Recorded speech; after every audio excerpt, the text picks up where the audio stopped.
Ja. Sådd och skörd. Sådd och skörd. Alltså så en dag och nästa dag skörda. Det är det vi känner i Italien också. Att det här ska bli snabb skörd i Italien. Halleluja, amen.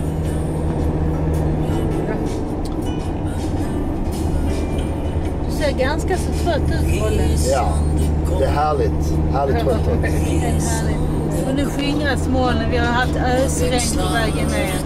Men när vi kom här in i Italien så kunde vi se den blå himlen. Halleluja, nu ska vi ut med evangeliet.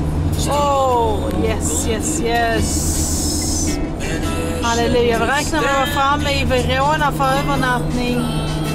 Klockan 8 ikväll sover vi och sen fortsätter vi från Verona till Rom imorgon och räknar med att vara i Rom imorgon eftermiddag, tisdag eftermiddag och kolla in lite grann området vi ska vara, och på onsdag så bygger vi upp och på torsdag, fredag, lördag, söndag så kör vi utdelning av italienska Bikerbibeln och till vårt förfogande har vi 20 000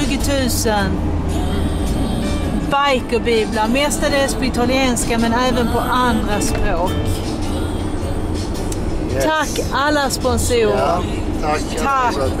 Alla ni som har varit med och sponsrat.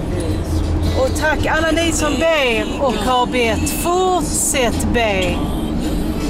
Yes.